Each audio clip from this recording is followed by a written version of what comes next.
పురోగమనానికి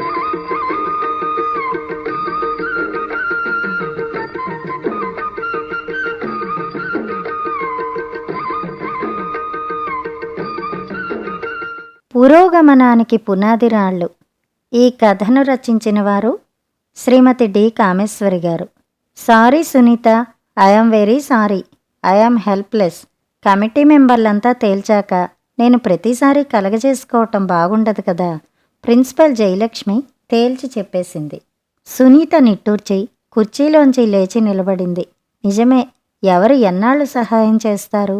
6 ఏళ్ల బట్టి ఎలాగో ట్రాన్స్ఫర్ లేకుండా ప్రతిసారి ఎవరినో పట్టుకుని బతిమిలాడి ఆపు చేయించుకుంటోంది.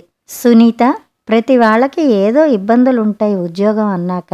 ఉన్న ఊర్లోనే ఉండాలంటే ఎలా కుదురుతుంది? ఇల్లు, మొగుడు, పిల్లలు, చదువులు, ఈ బాదరబందీలు మనందరికీ ఉన్నవే. ఆవిడ ఉపన్యాసం వినే ఓపిక లేదు సునీతకి. థ్యాంక్స్ మేడం, మీరేం చేస్తారులేండి, ఇది వరకు మీ చేతుల్లో ఉన్నది చేశారు. శుష్క హాసం చేసి కదిలింది సునీత. రేపు ఫేర్వెల్ పార్టీ అరేంజ్ చేసినట్లున్నారు, we will meet there. Sunita వాడిన మొహం చూసి ఓదారుస్తున్నట్టు అంది. నీరసంగా దిగులుగా స్టాఫ్ రూంలోకి అడుగుపెట్టిన సునీతని చూసి ఏమంటుంది ప్రిన్సిపల్? ఆతృతగా అడిగింది ఎకనామిక్స్ లెక్చరర్ మాధవి. లాభం లేదండి, ఆవిడ మాత్రం ఏం చేస్తుంది? భూభారం మోస్తున్నంత బరువుగా కుర్చీలో కూలబడింది సునీత. అయితే ఏం చేస్తావు? మీ ఆయన ఇక్కడ, నీవక్కడ. మీ ఆయన ఏమంటారు? రిజైన్ ఇస్తే ఊరుకుంటారా? తోటి లెక్చరర్లందరిలోకి మాధవి క్లోజ్గా ఉంటుంది సునీత. ఏమో, నాకంతా అయోమయంగా ఉంది మాధవి, ఆలోచిస్తే మతిపోతుంది. చూస్తూ చూస్తూ 1000 రూపాయలు ఉద్యోగం మానలేను. నేనో చోట ఆయనో చోట, 2 కాపురాలు, దిగులుగా అంది. మీకేమిటండి సునీత గారు, ఇంజనీర్ మొగుడు ఉండగా హాయిగా ఇంట్లో తిని కూర్చోక ఈ పాటలెందుకండి? పొలిటికల్ సైన్స్ లెక్చరర్ ఉమా అంది. నాలాంటి వాళ్ళంటే రోజు గడవక చేస్తాం. నేనే మీ పొజిషన్లో ఉంటే హాయిగా ఇంట్లో పుస్తకాలు చదువుకుంటూ పాటలు వింటూ ఎంజాయ్ చేసేదాన్ని అంది నవ్వుతూ. సునీత ఓ నవ్వు నవ్వింది. హాయిగా తింటూ చదువుకుంటూ ఆ సుఖము చూసింది. ఉద్యోగంలో బాధలు చవి చూసింది. తను ఉద్యోగం ఎందుకు చేయాలనుకుంటుందో ఎవరికి తెలుసు? ఎలా చెబితే అర్థం అవుతుంది? ఇంజనీర్ మొగుడని అందరికీ తెలుసు, కానీ ఇంట్లో పరిస్థితి ఎవరికి చెప్పుకుంటుంది? తనకి లేదా ఇంటి పట్టున ఉండి ఇల్లు పిల్లల్ని చూసుకుంటూ ఉండాలని. ఉదయం లేచింది మొదలు పరుగులు, రోజంతా నిలబడి పాఠాన్ని చెప్పడం, మళ్ళీ ఇంటికి వెళ్ళి చాకిరీ, పిల్లలు, రోగాలు, ఏడ్పులు, ఈ బాధలన్నీ పడుతూ కూడా ఉద్యోగం ఎందుకు చేస్తుందోనని ఎవరు ఎందుకు ఆలోచించరు? పెళ్లి కానన్నాళ్ళు ఉద్యోగం చేసినా పెళ్ళవగానే తను హాయిగా ఇంటి పట్టున ఉండి ఇల్లు పిల్లల్ని చూసుకుంటూ ఉండాలని ఆనందపడింది. కానీ పెళ్ళయ్యాక సునీత ఎంఎస్సి కెమిస్ట్రీ చేశాక ఉద్యోగాల వేటల్లో పడి 1 ఏడాది ఖాళీగా ఉంది. కనిపించిన పెళ్లి కొడుకులందర్నీ పెళ్లి చూపులకి పిలిచాడు తండ్రి. ఏడాది దాటాక ఉద్యోగం వచ్చింది, కానీ పెళ్లి కొడుకు కుదరలేదు. పెళ్లి కుదరనందుకు సునీత ఏం బాధపడలేదు. ఒక విధంగా ఉద్యోగం చేయాలన్న తన కోరిక ఇలా తీరబోతున్నందుకు ఆనందపడింది. ఇన్నాళ్ళు ఇంట్లో ఎప్పుడు ఏది అడిగినా ఇది లేదు అది లేదు అన్న జవాబుతోనే గడిచిపోయింది. నచ్చిన చీర కొనుక్కోవాలన్నా, ఓ సినిమాకి వెళ్ళాలన్నా, ఓ పుస్తకం కొనాలన్నా, ఓ చెప్పుల జత కొనుక్కోవాలనిపించినా, ముచ్చటపడి ఒక హ్యాండ్ బ్యాగ్ కొనాలన్నా అన్నిటికీ అవాంతరాలే. కోరికలు కోరికల్లాగే మిగిలిపోకుండా తన సంపాదనతో కొన్నాళ్లన్నా ఎంజాయ్ చేయాలి. పెళ్ళైతే మళ్ళీ ఇదే కథ అక్కడ అవుతుంది. ఇల్లు మొగుడు పిల్లల మధ్య తన కోరికలేం తీరుతాయి అనుకుంది. తండ్రి మరీ గుమస్తా కాకపోయినా 3 ఆడపిల్లలు 2 మగపిల్లలతో కరువు రోజుల్లో తిండికి లోటు లేకుండా బతికారు. కానీ కావాలనుకున్నది ఏవి దొరికాయి? ఓ షిఫాన్ చీర మనసు తీరిందా? మంచి ఆర్గండీ చీర, స్నేహితురాళ్ల చీరలు చూసి మనసు పడి అడిగిన కోరికలు ఏం తీర్చారు? ఇంట్లో చదువులు చెప్పించారు, అంతే చాలన్నట్టు తృప్తి పడాలి. మరి 5 పిల్లలకి అంతకంటే ఓ మధ్యతరగతి తండ్రి ఏం చేస్తాడు? అందుకే పెళ్ళవక ముందు తన కోసం తను సంపాదించుకుని ఎంజాయ్ చెయ్యాలి. సునీత కోరిక అది. 22 ఏళ్ళు వచ్చాయి. ఇన్నాళ్ళు చదువన్నావు, ఇప్పుడింక ఉద్యోగమా? ఏదో అప్పో సప్పో చేసి నిన్ను దాటిస్తే ఇంకా ఆఖరివాడు మేము ఏదో మా పాటలు మేం పడతాం. అని తల్లి సణిగినా సునీత లెక్క చేయలేదు. కూతురు పెళ్లికి కట్నం అటుంచి పెళ్లి ఖర్చులన్నా 10,000 సమకూర్చలేని తండ్రి కొన్నాళ్లు ఉద్యోగం చేసి 4 డబ్బులు వెనకేస్తే దాని పెళ్లి దాని డబ్బుతోనన్నా చేయవచ్చుననుకున్న తండ్రి మౌనం వహించాడు. సునీత ఉద్యోగం చేయాలన్న ఆరాటంలో ఎవరి ఉద్దేశాలు గ్రహించే ధోరణిలో లేదు. ఏడాది తర్వాత కొత్తగా పెట్టిన ఉమెన్స్ కాలేజీలో ఉద్యోగం సంపాదించుకుంది. ఓ 3 నెలలు నిజంగానే ఎంజాయ్ చేసింది. సునీత మొదటి నెల జీతంలో షిఫాన్ చీర కొనుక్కుంది. ఎప్పటి నుంచో చదవాలనుకున్న పుస్తకాలు కొంది. మంచి చెప్పుల జత, లెక్చరర్ హోదాకి సరిపోయే హ్యాండ్ బ్యాగు వగైరాలు, 1/2 డజన్ జాకెట్లు కుట్టించుకుంది. తన మొదటి జీతంలో ఇంట్లో అందరికీ స్వీట్లు కొని తెచ్చింది. ఇంటిల్లిపాదిని వెంట పెట్టుకుని సినిమాకి తీసుకెళ్ళి అట్నుంచి హోటల్లో మంచి భోజనం పెట్టించింది. డబ్బుకున్న విలువ సునీతకి ఆ నెలలోనే అర్థం అయింది. ఓ 1-2 ఏళ్ళు ఉద్యోగం చేసి కాస్త డబ్బు దాచుకుని ఇంటికి కావలసిన ఫర్నిచరు, సామాన్లు కొనుక్కోవాలి. తండ్రి ఎలాగూ ఇవ్వలేదు. తన సంపాదనలోనన్నా 4 అమర్చుకోవాలి. సునీత ఆలోచన ఆచరణలో పెట్టడం 2 ఏళ్లైనా సాధ్యం మాత్రం కాలేదు. మొదటి 2-3 నెలలు తన చీరల సరదా, ఇంట్లో వాళ్ళకి బట్టలు కొనడంతో అయిపోయింది. సరదాలు మోజులు తీరే అనిపించేసరికి చేతిలో డబ్బులు ఏమైపోతున్నాయో తెలియకుండానే అయిపోయేవి. ఎందుకే అలా డబ్బు తగలేస్తావు? కాస్త వెనక వేసుకుంటే పెళ్లి ఖర్చుకుంటుందే అనే తల్లే, ఒసే బజారంట వస్తావు, వచ్చేటప్పుడు కాస్త కూరలు కొనితేవే తో ఆరంభించి 2-3 నెలలు గడిచేసరికి నెలవారీ సామాన్లు సహితం కొనటం సునీత వంతైపోయింది. పాలవాడొచ్చి కూర్చున్నాడే, మీ నాన్నగారికి డబ్బు జతకూడలేదటే, కాస్త ఇయ్యి, నాన్న తర్వాత నీకిస్తారు. ఆ తర్వాత ఇవ్వడం అనేది ఉండదని కొద్ది రోజుల్లోనే తేలిపోయింది. తన బస్సు ఛార్జీలు, మధ్యాహ్నం కాలేజీలో తాగే టీ ఖర్చు, నెలకో 2-3 సినిమాలు, చిల్లర ఖర్చులు అంతా కలిసి 100 రూపాయలు దాటదు. మిగతా 600 ఎలా అయిపోతున్నాయో కూడా తెలియకుండా అయిపోయేవి. అక్కా, ప్లీజ్ సినిమాకెడతానే, 10 రూపాయలు ఇవే అని అడిగే తమ్ముణ్ణి కాదనలేదు. వీధిలోకి యాపిల్స్, అరటిపళ్ళొచ్చాయి కొనవే అని గడుసుగా అడిగే తల్లి మొదట్లో డైరెక్ట్గా అడగడానికి మొహమాటపడి తల్లి చేత అడిగించే తండ్రి 6 నెలలు గడిచేసరికి కూతురి ముందు చేయి చాపడానికి తండ్రికేం సిగ్గనిపించలేదు. అమ్మా సునీత, ఎలక్ట్రిసిటీ బిల్లు వచ్చిందమ్మా, ఆ పచారీ దుకాణంలో డబ్బిచ్చేసిరా అని ఇంటి బాధ్యత అంతా ఆమె మీదే నెమ్మదిగా పెట్టేసి తప్పించుకోవటం మొదలుపెట్టాడు. ఓ 6-7 నెలలు సునీతకేం బాధ అనిపించలేదు. ఓ ఆడపిల్ల అయ్యి తన తండ్రికి ఎలా ఆసరాగా నిల్చుందోనని గర్వపడింది. ఎవరికి పెడుతున్నానో నా వాళ్లేగా అని తృప్తిపడింది. అన్నయ్యలు ఎప్పుడన్నా ఓ 100 రూపాయలన్నా పంపలేదు. మన సునీత చూడు, అవసరానికి ఎలా ఆదుకుంటోందో. ఈ రోజుల్లో ఆడపిల్లలే నయమే అనే తండ్రిని చూసి పాపం ఇన్నాళ్లకే ఆయనకు కాస్త ఊపిరి పీల్చుకున్నట్టుంది. ఎప్పుడూ ప్రతిదానికి వెతుక్కోవటమే ఇన్నాళ్ళు అని జాలిపడింది. 1 ఏడాది గడిచి ఉద్యోగం మోజు తీరాక ఇంట్లో తల్లి తండ్రి కాబూలీ వాళ్లలా కనిపించడం మొదలుపెట్టారు సునీతకి. ఇంట్లో ఆదుకుంటున్నానన్న గర్వం పోయి, ఛీ ఎంత సిగ్గు లేకుండా ఓ ఆడపిల్ల కష్టపడి డబ్బు తెస్తుంటే పీడించి తీసుకుంటున్నారు అని తల్లి తండ్రి మీద విముఖత బయలుదేరింది. ఉద్యోగానికి ముందు పెళ్ళి అని గోలపెట్టిన తల్లి కూతురికి పెళ్లి కావాలన్న సంగతే మర్చిపోయినట్టు ఆ ప్రసక్తి ఎత్తకపోవడం చూస్తుంటే ఉక్రోషం వచ్చేది సునీతకి. అక్కలందరికీ పురుళ్ళు పుణ్యాలు, బాలసారలు ఏదో తను అప్పున్నట్టు తన డబ్బుతో ఖర్చు పెడుతుంటే పెళ్లి కాని కూతురుందన్న సంగతి మరిచి నా డబ్బుతో వాళ్ళకి పురుళ్ళు పోస్తారు, ఛీ అనుకుంది. నిష్కర్షగా నా డబ్బు ఇయ్యనని చెప్పలేకపోయింది సునీత. 25 ఏళ్లు వస్తున్నా పెళ్లి కాకుండా ఉండడం, తన తోటి వాళ్ళందరికీ పెళ్ళిళ్ళయి పిల్లలు పుట్టడం, ఉద్యోగం చేసి 4 సామాన్లు కొనుక్కోవాలన్న ముచ్చట కలగానే మిగిలిపోవడం, ఇదంతా సునీతని ఓ రకం విరక్తిలో పడేశాయి. నేరకపోయి ఉద్యోగంలో చేరాను, లేకపోతే ఎలాగో అలా ఈ పాటికి పెళ్లి చేసేవారు. ఉద్యోగం చేసినందుకు తనకేం లాభం మిగిలింది?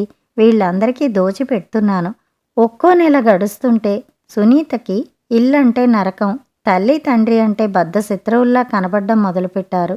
కూతురు చిరాకులు, పరాకులు, విసుర్లు, కసుర్లు, ఈసడింపులు, ముభావం ఏదీ తెలియనట్టే పట్టించుకోని తల్లిదండ్రులను చూసి ఏమి చెయ్యాలో ఎలా చెప్పాలో తెలియక మరింత మూడిగా తయారైంది సునీత. ఆ సమయంలో సునీత మొర దేవుడు ఆలకించినట్టు కాలేజీలో కొలీగ్ పెళ్లికి విజయవాడ వెళ్ళింది. ఆ పెళ్లిలో friend cousin brother Prabhakar Sunitha పట్ల ఆకర్షితుడయ్యాడు. సునీత వివరాలు ఆరా తీశాడు. సునీత స్నేహితురాలు ఇద్దరి మధ్య మధ్యవర్తి అయి పెళ్లి మాటలు జరిపింది. ప్రభాకర్ ఏదో కంపెనీలో ఇంజనీరుగా ఉన్నాడు. 1500 జీతం. స్మార్ట్గా ఉన్నాడు. సునీత చదువు, ఉద్యోగం విని ఇంకా ఆకర్షితుడయ్యాడు ప్రభాకరం. ఇద్దరూ మాట్లాడుకోవడానికి వీలుగా ఏకాంతం కల్పించింది స్నేహితురాలు. తండ్రికి కట్న కానుకలు ఇచ్చే శక్తి లేదంది సునీత. పర్వాలేదు, మీరే నా కట్నం అన్నాడు ప్రభాకర్. సునీత తన కల ఇన్నాళ్లకి నిజం అయినందుకు ఆనందపడిపోయింది. ప్రభాకర్ ఆమె కంటికి దేవుడిలా కనిపించాడు. తండ్రి లేడు, తల్లి ఉందని, ఓ పెళ్ళిడొచ్చిన చెల్లెలుందని, ఇద్దరూ అన్నగారి దగ్గర ఉంటున్నారని, తన కుటుంబం విషయమంతా చెప్పాడు. అన్నిటికీ ఆనందంగా తలాడించింది సునీత. ఆ క్షణంలో తానెంతో అదృష్టవంతురాలు. ఆలస్యం అయినా ప్రభాకర్ లాంటివాడు దొరికాడు అని మురిసిపోయింది. ముందు మీరు వెళ్ళి మీ వాళ్ళకి చెప్పండి. లాంఛనంగా మీ వాళ్ళని పంపి మా వాళ్ళకి విషయం చెప్పమనండి. బాహ్యస్మృతి పోయినట్టు అనిపించింది. పెళ్లి నుంచి ఉరుకులు పరుగుల మీద వెళ్ళినట్టే ఇల్లు చేరింది. తీరా చేరాక తన పెళ్లి కబురు తనే చెప్పుకోవాలంటే ఏదోలా అనిపించింది. నసుగుతూ అంతా వివరించింది తల్లికి సునీత. ఆవిడ ఆశ్చర్యంతో తెల్లబోతూ, అతను ఇంజనీరు, కట్నం లేకుండా చేసుకుంటానన్నాడా? అతనే అడిగించాడా చెల్లెల చేత నిన్ను? నమ్మశక్యం కానట్టు అడిగిందావిడ. ఇంజనీర్ అంటున్నావు, కట్నం వద్దంటున్నాడంటున్నావు, ఇందులో ఏ మోసం లేదు కదా? తండ్రి భోజనం చేసి సావకాశంగా వక్కపొడి నములుతూ మొహం అప్రసన్నంగా పెట్టాడు. సునీతకి చర్రున కోపం వచ్చింది. ఇన్నాళ్లకి తనంతట తన పెళ్ళికొడుకుని కుదుర్చుకుని వస్తే ఇలా మాట్లాడతారేమిటి? మొహాల్లో ఎక్కడా సంతోషం లేకపోగా వెధవానుమానాలు. ఛ, ఇలాంటి తల్లిదండ్రులుంటారా ఎవరికన్నా? అమ్మా, అతను నాకు నచ్చాడు, అతనికి నేను నచ్చాను, ఇద్దరం పెళ్లి చేసుకోదలిచాం. ఈ విషయంలో ఇంక వాదనలు అనవసరం.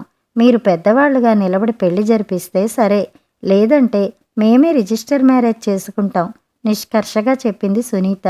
బిడియపడి సిగ్గుపడి చేతులారా ప్రభాకర్ లాంటి వాడిని వదులుకుంటే తనకింక జన్మలో పెళ్లి కాదు. తన బతుకుబాట ఎవరూ వేసేందుకు సిద్ధంగా లేనప్పుడు తనే వేసుకోవాలి. తల్లి తండ్రి మొహామొహాలు చూసుకున్నారు. ఇద్దరి మొహాలు ముడుచుకున్నాయి. సరే, కట్నం లేకుండా చేసుకుంటానన్నప్పుడు బాగానే ఉంది. అయినా పెళ్లికి దానికి కనీసం ఓ 10-15 వేలన్నా కావద్దు? తండ్రి నసుగుతూ సాగదీశాడు. అది కూడా అతన్నే పెట్టుకోమందామా నాన్న? వ్యంగ్యంగా అంది సునీత తిరస్కారంగా చూస్తూ. కూతురికి ఓ 10,000 ఖర్చు పెట్టే స్తోమత మాకు లేదని తేల్చారుగా. నా పాటలేవో నేను పడి పెళ్లి చేసుకుంటాను, మీరేం బాధపడకండి విసురుగా అని లేచి వెళ్ళిపోయింది సునీత. ఎంత స్వార్థం! సంపాదించే కూతురు పెళ్ళైతే మరి డబ్బు ఉండదని ఇంతలా కన్న తల్లిదండ్రులే ప్రవర్తిస్తారా? ఎక్కడో 4-5 వేలన్నా పట్టండి, లేకపోతే అది ఏమన్నా అనుకుంటుంది. పెళ్లి ఖర్చు దాన్ని పెట్టుకోమని ఎలా అంటాం? ఏదో మీరే తంటాలు పడండి, లేకపోతే ఒక ఫిక్స్డ్ డిపాజిట్ తీయండి తల్లి నెమ్మదిగా అంటోంది. తీస్తా. అది కాస్త ఖర్చు పెట్టి సునీత కాస్త వెళ్ళిపోతే ఇల్లెలా గడుస్తుంది? కోపంగా అన్నాడు తండ్రి. బాగుందండి, అయితే కూతురు పెళ్లి చేయడం ఊరికి ఉపకారం ఏమిటి? అయినా ఏదో అది 4 రాళ్లు వెనకేసుకుంటుంది అనుకున్నాం గాని ఇలా హఠాత్తుగా పెళ్లి కుదురుతుందనుకున్నామా? వింటున్న సునీత మనసు ఉడికిపోయింది. ఛీ, ఈ డబ్బు ఎంత పాపిష్టిది! కన్న తల్లిదండ్రులను కూడా ఇంత స్వార్థంగా ఆలోచింపచేసే ఈ వెధవ డబ్బు. అసలు తన ఉద్యోగంలో చేరడం మొదటి పొరపాటు. పెళ్ళవగానే రిజైన్ ఇచ్చి పారేసి హాయిగా ఇంటి పట్టున ఉంటుంది. ప్రభాకర్ లాంటి మొగుడు ఉండగా ఇంకా ఈ ఉద్యోగం ఎందుకు? సునీత నిశ్చయించుకుంది. సునీత ఆలోచనలు, అంచనాలు అన్నీ మొదటి రాత్రి తారుమారు అయిపోయాయి. మొదటి రాత్రి మొదటి క్షణాల మధ్య సునీత ముంగుర్లు సవరిస్తూ, నువ్వు హైదరాబాద్ ట్రాన్స్ఫర్కి ప్రయత్నిస్తున్నావా? ఎలాగైనా ప్రిన్సిపల్ని బతిమలాడి ట్రాన్స్ఫర్ అయ్యేట్టు చూడు. నీవొక చోట నేనొక చోట అయితే కష్టం అన్నాడు. సునీత అతని గుండెల్లో మొహం దాచుకుని, ట్రాన్స్ఫర్ ఎందుకు? వెధవ ఉద్యోగం రిజైన్ చేస్తాను. నాకింకేం ఉద్యోగం చెయ్యాలని లేదు. హాయిగా ఇంటి పట్టున ఉండి మీ డ్యూటీ చేస్తాను అంది మురిపెంగా ముద్దులు గునుస్తూ. ప్రభాకర్ చకితుడైనట్టు చూశాడు. అప్రయత్నంగా అతని చెయ్యి సునీతను వదిలేసింది. ఏమిటి, ఉద్యోగం రిజైన్ చేస్తావా? మతిపోయిందేమిటి? ఓ 800 వచ్చే ఉద్యోగం వదులుకుంటావా? అలాంటి తెలివి తక్కువ పనులు చేయకు. కావాలంటే ట్రాన్స్ఫర్ అయ్యేంత వరకు ఓ నెలో 2 నెలల్లో సెలవు పెట్టు ఆరాటంగా సలహా ఇచ్చాడు. అబ్బా వద్దండి, నాకింక ఉద్యోగం చేయాలని లేదు. ఉద్యోగం అంటే బోర్ కొట్టేసింది. మీరుండగా నాకీ పాటలెందుకు? 1600తో ఇద్దరం హాయిగా ఉండొచ్చు. ప్రభాకర్ మొహం ముడుచుకుంది. 1600? హైదరాబాద్లో 1600? నథింగ్. నీవేదో ఉద్యోగం చేస్తావని, ఏ 800 వస్తాయని సంతోషిస్తుంటే ఉద్యోగం మానేస్తానంటావేమిటి? నీవేదో ఉద్యోగం చేస్తున్నదానివని ఆశపడి ప్రభాకర్ ఆగిపోయాడు సునీత మొహంలో రంగులు మారడం చూసి. అంటే నా ఉద్యోగం చూసి ఆశపడి చేసుకున్నారా? అంటే కేవలం నా ఉద్యోగం కోసం నన్ను చేసుకున్నారన్నమాట. దెబ్బ తిన్నట్టంది సునీత. Sunita, be practical. ఈ కరువు రోజుల్లో ఒకరి సంపాదనతో బతకడం ఎంతో కష్టం. ఏదో తిండి కంటే గడిచిపోతుంది. ఇంట్లో ఏ వస్తువు అమర్చుకోవాలన్నా ఎన్నేళ్లు పడుతుందో తెలుసా? అలాంటప్పుడు భార్య ఉద్యోగం చెయ్యాలనుకోవడం తప్ప నీ ఉద్యోగం చూసేగా 25,000 కట్నం ఇస్తామని వచ్చినా వదులుకుని. సునీత మొహం మాడిపోవడం చూసి నోరు జారానని నాలిక ఖర్చుకున్నాడు Prabhakar. Good, very good idea. నెలకి 1000 రూపాయల చొప్పున ఇంకో 25 ఏళ్లకి ఎంతవుతుందో లెక్క కట్టుకుంటే ఆఫ్టర్ ఆల్ వెధవ 25,000 ఎంత అని కట్నం లేకుండా చేసుకుని నన్ను ఉద్ధరించారన్నమాట. సునీత ఎంత ప్రయత్నించినా ఆమె గొంతులో వ్యంగ్యం హేళన దాగలేదు. ప్రభాకర్ మొహం ముడుచుకున్నాడు. మొదటి రాత్రి కావాలని కోరి పెళ్లి చేసుకున్న భార్యాభర్తల మధ్య మాటలు ఇవా? ప్రభాకర్ని ఎంత ఉన్నతంగా ఊహించుకుంది. ఓ ఆదర్శ పురుషుడని మురిసిపోయింది. డబ్బు డబ్బు. అటు తల్లిదండ్రులకి ఇటు మొగుడికి అందరికీ కావలసింది డబ్బే. ఆడదంటే ఇది వరకు వంటింటి మిషను, పిల్లల్ని కనే మిషనుగానే భావించేవారు. ఇప్పుడు వాటికి తోడు డబ్బు సంపాదించే యంత్రంగా మారిందన్నమాట. ఉద్యోగం చేసే ఆడదంటే మిషన్ లాగా ఇంట్లో చాకిరి, అటు బయట చాకిరి మధ్య నలిగి యంత్రంగానే మారింది. సంపాదిస్తున్న తన కోసం తను ఎంజాయ్ చేస్తోంది? పెళ్లి కాకముందు తల్లిదండ్రులు, పెళ్ళయ్యాక మొగుడు, ఇంకా ఆ తర్వాత పిల్లలు. ప్రభాకర్ మొదటి రోజే ఇలా మాట్లాడడం ఆమెకి ఎదురు చూడని దెబ్బ. ఆమె కలల సౌధం పునాదులతో సహా కదిలిపోయినట్లయింది. ప్రభాకరు పోనీ తర్వాత అని ఉంటే, సునీ నిన్ను వదిలి ఉండలేను, ఇక్కడికి ట్రాన్స్ఫర్ చేయించుకో అంటే, పోనిద్దు వెధవ ఉద్యోగం, ఓ 2-3 నెలలన్నా మనం ఎంజాయ్ చేయాలి, లీవ్ పడేయ్ అని అంటే ఎంతో బాగుండేది. సునీత, నేను ఫ్రాంక్గా మాట్లాడాను కానీ నిజం అంతే. మన మధ్యతరగతి సంసారాల్లో ఇద్దరు జాబ్ చేస్తే గాని రోజులు గడిచే స్థితి లేదు. ప్రభాకర్ సాన్యాయంగా ఏదో చెప్పబోయాడు. Please stop it. నాకు అర్థమైంది. ఉద్యోగం మానను సరేనా? మీకు కావాల్సింది అదేగా. ఉద్యోగం చేస్తాను సరేనా అంది. ఇంకా ప్రభాకర్ నోట ఏం వినడం ఇష్టం లేక అప్పటికి ఆ ప్రసంగం ఆపేసింది సునీత. తర్వాత 6 నెలల్లో ప్రభాకర్ గురించిన ఆమె అంచనాలన్నీ మరింత తలకిందులయ్యాయి. 1 నెల ఎర్నడ్ లీవ్ పెట్టి ప్రభాకర్తో కలిసి హైదరాబాద్ కాపురానికి వెళ్ళింది సునీత. అక్కడున్న నెల రోజుల్లో కొత్త భార్యతో సినిమాలు షికార్లు తిరగాలన్న మోజు కంటే సునీత ఉద్యోగం కోసం ఆరాటం ఎక్కువైంది. హైదరాబాదులో 2-3 కాలేజీలకి అప్లికేషన్లు పెట్టించాడు. ఇంకో కాలేజీలో ఎవరో తెలిసిన ఫ్రెండ్ ఉంటే అతనితో సునీతను తీసుకెళ్లి ప్రిన్సిపల్కి చెప్పించాడు. నెల సెలవు అయిపోయే వేళకి సెలవు పొడిగించు అంటాడేమోనని ఆశించింది సునీత. సునీత సెలవు ఇంకో 4 రోజులు ఉండగానే వెళ్ళి సునీతకి టికెట్ కొని తెచ్చేశాడు. సునీతకి ఇంకేం అనాలనిపించలేదు. రైలు ఎక్కింది. ట్రాన్స్ఫర్ కోసం అప్లికేషన్ ఫలించలేదు. టర్మ్ మధ్యలో ఎలా?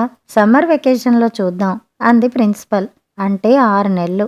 ప్రభాకర్ శని ఆదివారాల్లో వచ్చేవాడు భార్య అవసరం కోసం. ఎందుకంటే ఈ పాటలు, మీరక్కడ నేనిక్కడ, రిజైన్ చేసి వచ్చేస్తాను. అంతగా కావాలనుకుంటే అక్కడే ఏదో చూసుకోవచ్చు అంది. పెళ్ళైనా ఇంకా తల్లి తండ్రి దగ్గరే ఉండాలంటే బిడియంగా ఉంది సునీతకి. అంతేకాక పెళ్ళయిన దగ్గర నుంచి సునీత జీతం వచ్చే వేళకల్లా ప్రభాకర్ ఏదో ఖర్చు రెడీ చేసి ఉంచేవాడు. సునీత, మా ఫ్రెండ్ మంచి సోఫా సెట్ అమ్మేస్తుంటే 600కు కొన్నాను. ఈ నెల గ్రైండర్ కొనాలి. సునీత, ముందు 2 మంచాలు పరుపులన్నా వద్దా? నీకోసమేగా ఇదంతా. నీవు సుఖంగా ఉండాలనేగా నా తాపత్రయం అంటూ ఇది కొంటా అది కొంటున్నా అని సునీత జీతం మొహమాటం అన్నా లేకుండా అడిగి తీసుకునేవాడు. పెళ్ళయిన దగ్గర నుంచి ఇంట్లో డబ్బు ఇవ్వడం మానేసిందని తల్లిదండ్రులు మొహాలు ముడుచుకున్నారు. 3-4 నెలలు గడిచిన దగ్గర నుంచి ఏదో వంకతో సణగడం, సాధించడం ఆరంభించారు. తన తిండి ఖర్చన్నా ఇవ్వకుండా అలా ఉండాలంటే సునీతకి ఎంతో బిడియంగా ఉంది. ఆ ఇంట పుట్టి పెరిగిన, పెళ్లి కాగానే తన్ను పరాయిదాని చేసి ఊరికే ఇంట్లో పడి తింటున్నట్టు తల్లి తండ్రి దెప్పుడు మాటలు, వాళ్ళ చూపులు భరించలేక సునీత ప్రాణం విసిగింది. దానికి తోడు సునీత నెల తప్పింది. 3వ నెల ఒకటే నీరసం, వాంతులు. ఆ సమ్మరైనా కూడా ట్రాన్స్ఫర్ అయ్యే సూచనలు కనపడకపోగానే విరక్తిగా ప్రభాకర్ అన్నా సరే ఇంక ఇక్కడుండననుకుని రిజైన్ ఇచ్చేసి హైదరాబాద్ రైలు ఎక్కేసింది.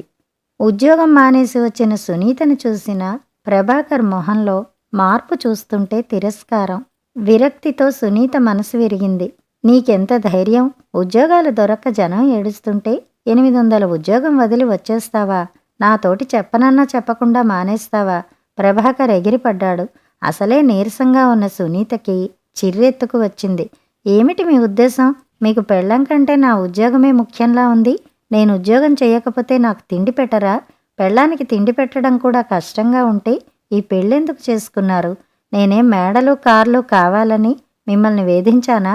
అంత గతి లేకుండా నా ఉద్యోగం మీదే బతుకుతున్నట్టు ఎందుకలా మాట్లాడతారు? మీకు ఉద్యోగం, డబ్బు తప్ప మీకసలు ఓ భార్య ఉందని, దానికో మనసుందన్న ఆలోచనే రాదా? సునీత కంఠం రుద్దమయ్యి కన్నీళ్లు బొటబొటా జారాయి. ప్రభాకర్ మొహం ఎర్రపరుచుకుని అక్కడి నుంచి వెళ్ళిపోయాడు. తర్వాత 1 ఏడాది సునీత పాటలు దేవుడికెరుక. ఇండైరెక్ట్గా విసుర్లు విసిరేవాడు. తర్వాత దెప్పుళ్ళు, సనుగుళ్ళు, విసుర్లు, కసుర్లు, తిట్లు. మొదట్లో ఏదన్నా మాట వచ్చేసరికల్లా మా కొలీగ్ పెళ్ళం చక్కా బ్యాంకులో ఉద్యోగం, ఉద్యోగంలో చేరి 5 ఏళ్ళు అయిందో లేదో అప్పుడే ఫ్లాట్ కొన్నారు. స్కూటర్ కొనుక్కోవాలనుకున్నాను. నీవు 4 ఏళ్ల బట్టి ఉద్యోగం చేస్తున్నావు, నీ దగ్గర డబ్బుంటుంది కదా అని కొనాలనుకున్నాను. అసలు ఆ డబ్బంతా ఏమైనట్టు? సినిమాకి వెళ్ళాలంటే ఇద్దరికి 30 రూపాయలు అవుతుంది. ఎక్కడికెడతాం ఈ జీతంతో ఈ కరువు రోజుల్లో? అవును, నీకు కర్టెన్లు కావాలి, బాంబే డైయింగ్ దుప్పట్లు కావాలి. ఉద్యోగం మానకపోవలసింది. మా ఫ్రెండ్ ఉన్నాడు, వాడి భార్య కాలేజీలో లెక్చరర్. వీడి డబ్బుతో ఇల్లు గడిపి ఆవిడ జీతంతో నెలకో వస్తువు చొప్పున కొంటున్నారు. కొందరు అదృష్టం అది. మా చెల్లెలు పెళ్లి కుదిరిందట. నన్ను 3000 సర్దమన్నారు. ఎక్కడి నుంచి తెచ్చిస్తాను? పోనీ ఇద్దరి జీతం ఉంటే ఏ అప్పో సప్పో ఇచ్చేవాడిని. లేదంటే నమ్ముతారా? మీ ఆవిడ ఉద్యోగం చేసిన డబ్బేం లేదు అంటారు. ఇలా సమయం వచ్చినప్పుడల్లా పరోక్షంగా విసుర్లు విసిరేవాడు. సునీత విననట్టు మాట్లాడేది కాదు. ఏదన్నా జవాబిస్తే వాదన పెరిగి చిలికి చిలికి గాలివాన అయ్యేది. ఇంకో 2 నెలలు గడిచేసరికి పాలకి, కూరకి, పప్పుల దగ్గర నుంచి కూడా ఇంటి ఖర్చుకి డబ్బడిగితే నీవడిగినప్పుడల్లా డబ్బియ్యడానికి నేనేం వేలు సంపాదించడం లేదనేవాడు. లీటర్ పాలు చాలకపోతే కాఫీ మానేద్దాం, ఇంక కొనే శక్తి నాకు లేదు. డబ్బు అడగనంతసేపు మామూలుగా ఉండేవాడు. ఏ ఖర్చు కన్నా డబ్బడిగేసరికి ముఖ కవళికలు మారిపోయేవి. పెద్ద వాదన, రాద్దంతం చేస్తే అడిగిన దానిలో సగం ఇచ్చేవాడు. ప్రభాకర్ ధోరణి చూస్తే ఖర్చుకి 10 రూపాయలు అడగాలన్నా ప్రాణ సంకటంగా తయారైంది సునీతకి. ఇంటి ఖర్చుకి డబ్బు ఇవ్వకుండా కాల్చుకు తింటే తనెక్కడి నుంచి తెచ్చి సంసారం నడపాలి? 4-5 సంవత్సరాలుగా ఉద్యోగం చేస్తూ చేతిలో డబ్బాడుతూ ఉండే సునీతకి 5కి 10కి కూడా ప్రతిసారి అతని ముందు చెయ్యి చాపటం చిన్నతనంగా ఉండేది. ప్రభాకర్ ధోరణి చూశాక ప్రాణం విసిగెత్తి, ఇంతకంటే ఆ ఉద్యోగమే నయం. ఆ డబ్బు తెచ్చి ఈయన ముఖాన కొడితే అయినా శాంతి ఉంటుందేమో కొంపలో అనిపించేది సునీతకి. కానీ అప్పటికి 8వ నెల. ఈ పురుడు అదే అయ్యాక ఏదో ఉద్యోగం చూసుకోవాలి అనుకుంది. సునీత బాబు పుట్టాక కనిపించిన అప్లికేషన్స్ పడేసింది. పిల్లాడు పుట్టాక మరింత ఖర్చులు పెరిగి ప్రభాకర్ పిసినారితనం మరింత పెరిగింది. పాల డబ్బా కొనాలన్నా ఆవు పాలు అలవాటు చెయ్యి, ముందు నుంచే అలవాటైతే అవే పడతాయి. డబ్బాలు కొనలేను. యాప్రాన్ కావాలి బాబుకి. నాకు స్కూటర్ కావాలి. సరదాలు నీకే కాదు నాకు ఉన్నాయి. అంత సరదాలుంటే ఉద్యోగం చేసి నీ పిల్లాడికి డ్రెస్సులే కొంటావో, బొమ్మలే కొంటావో కొని సరదాలు తీర్చుకో. నా సరదాలు నీవు ఏం తీర్చావని నీ సరదాలనే తీర్చాలి? బాబు మీద నాకు ఉంది ప్రేమ. ప్రేమలకి డబ్బు కావాలి.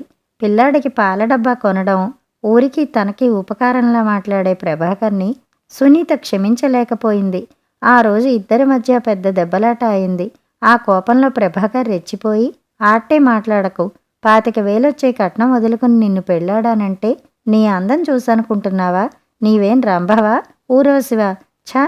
ఆ 25,000 కట్నం తీసుకుని బ్యాంకులో ఫిక్సెడ్ వేసుకుంటే నెలకో 200 వచ్చేవి. అత్యాశకి పోయి నిన్ను చేసుకున్నాను అనేశాడు. ప్రభాకర్ మాటలతో ఇంతలా హింసించగలడని, ఈ మాటలతో అతని సంస్కారం ఎంతో అర్థం అయిన సునీత ఇంకేం మాట్లాడలేదు. బాబు పుట్టిన 5 నెలలకి తీవ్ర ప్రయత్నాలు చేసి ఆఖరికి ఉమెన్స్ కాలేజీలో ఉద్యోగం సంపాదించుకుంది. అపాయింట్మెంట్ ఆర్డర్ తీసుకొచ్చి అతని ముందు పడేసింది. అది చూడగానే అతని కళ్ళలో వెలుగు, మొహంలో ఆనందం చూడగానే మనిషి డబ్బుకెంత బానిస అవుతాడో అర్థమైంది సునీతకి. అమ్మ దొంగ, నాకు చెప్పకుండా అప్లై చేసి తెచ్చుకున్నావా? సునీత, అమ్మని వెంటనే ఇక్కడికి వచ్చేయమని టెలిగ్రామ్ ఇస్తాను. బాబుకేం పర్వాలేదు, ఇంట్లో అమ్మ చూసుకుంటుంది. నీ వెళ్ళి ఎల్లుండి జాయిన్ అయిపో. మొదటి రాత్రి కూడా లేని సౌమ్యత, అభిమానం ఆ గొంతులో చూసి ప్రభాకర్ పట్ల గౌరవం మరి కాస్త తగ్గింది సునీతకి. నెల జీతం తీసుకొచ్చి బస్సు ఛార్జీలు, టీ ఖర్చు మినహా మిగతా తన చేతికిచ్చేది. ఆ డబ్బు తనుంచుకుంటే జరిగే రాద్దంతం తెలుసు. అతనితో వాదన పెట్టుకుని లాభం లేదని అర్థమయ్యాక ఇంట్లో సుఖశాంతులు ఉండాలంటే తన నోరు మూసుకుని ఉండడం మినహా మరో గత్యంతరం లేదని సునీతకి అర్థం అయింది. బాబు వెంట పాప 1 ఏడాది గిర్రున తిరిగేసరికి పుట్టేసింది. 2 చంటి పిల్లలతో అత్తగారికి ఏదో పిల్లల్ని తను లేనప్పుడు చూడడం మినహా వంట అది చేసే ఓపిక లేదు గనక ఇంట్లో చాకిరీ చేసి పిల్లల అవసరాలు చూసి కాలేజీకి పరిగెత్తి మళ్ళీ వచ్చి చాకిరీ, గానుగెద్దు జీవితం 6 ఏళ్ల బట్టి అలవాటు పడింది. ఇప్పుడు ఈ ట్రాన్స్ఫర్. ఇప్పుడేమి చెయ్యాలి? ఉద్యోగం మానతానంటే ప్రభాకర్ ఊరుకుంటాడా? పిల్లల్ని పెట్టుకుని తాను ఇంకో కాపురం పెట్టాలా? అప్పుడు 2 కాపురాలతో డబ్బేముంటుంది? పిల్లల్ని ఇక్కడ స్కూల్లో జాయిన్ చేసింది. ఆ ఊళ్ళో మంచి స్కూల్స్ లేవు. పిల్లల చదువు ఏమవుతుంది? పిల్లల్ని ఇక్కడ వదిలి తను అక్కడ. అమ్మో, అది లాభం లేదు. ఆలోచనలతో బుర్ర వేడెక్కింది. ఆలోచిస్తుంటే మతిపోతోంది సునీతకి. ఏం చెయ్యాలో అర్థం కావటం లేదు. చచా, ఆడదాని బతుకు రోజురోజుకి అధ్వాన్నమవుతుందనిపిస్తుంది. ఇదివరకటి ఆడవాళ్లకి ప్రాబ్లమ్స్ లేవు. హాయిగా తెచ్చిపడేసింది వండి పిల్లల్ని కంటూ ఏ బాధలు, అవమానాలు, సమస్యలు లేకుండా అమాయకంగా బతికేవారు. ఆనాడు కేవలం స్త్రీ వంటింటి కుందేలు, పిల్లల్ని కనే యంత్రం. కానీ మనం ఏం సాధించాం? వాటితో పాటు డబ్బు కూడా సంపాదించే యంత్రంగా మారాము. ఆడది ఉద్యోగం చేయడం ఆత్మస్థైర్యానికి అని అనుకోవడం మనల్ని మనం వంచుకోవడానికే. ఆడదాని ఉద్యోగం అవసరాలు తీర్చుకోవడానికి, అది మగవాడి అవసరాలు. తను ఆడదాని బాధ్యత పంచుకోకపోయినా బాధ్యత సగం మోపడానికి ప్రయత్నిస్తున్నాడు ఈనాటి పురుషుడు. ఉక్రోషంగా కసిగా అంది సునీత. అవును సునీత, మనం ట్రానిట్ పీరియడ్లో ఉన్నాం. ఇటు పాతకాలం ఆడదానిలా ఉండలేక, విదేశీ వనితల మాదిరి పూర్తి స్వేచ్ఛ స్వతంత్రాలు లేక, మధ్యదారిలో దారి తెలియక కొట్టుమిట్టాడుతున్నాం. ఇదంతా స్త్రీ పురోగమనమా నాంది అనుకుంటే మనం ఆ పురోగమనానికి పునాదిరాళ్ళం. ఈ పునాదులు ఎండకి వానకి తడిసి రాటకి పోటీకి ఆగితే ఆ పునాది మీద భవంతి లేస్తుంది. ఈనాడు మనం వేసిన పునాదిపై భవంతిలో తర్వాతి తరం స్త్రీలు హాయిగా ఆనందంగా స్వేచ్ఛావాయువులు పీలుస్తారని ఆనందిద్దాం. అంతకంటే మనం ఏం చేయగలం? మాధవి అంది. సునీత విప్పారిత నేత్రాలతో మాధవంక అభినందిస్తున్నట్టు చూసింది. కరెక్ట్, ఎంత బాగా చెప్పింది మాధవి. ఒక మంచి పనికి అనేక త్యాగాలు అవసరం. మన జాతి విముక్తికి గాంధీ ఎంత త్యాగం చేయాల్సి వచ్చింది. స్త్రీజాతి విముక్తికి, పురోగమనానికి మనం పునాదిరాళ్లం అయినా పర్వాలేదు. తర్వాతి తరం స్త్రీ కోరుకున్న ఆత్మస్థైర్యం, స్వశక్తి వగైరాలు లభ్యమైతే అనుకుంది సునీత నిట్టూరుస్తూ. కథ సమాప్తం.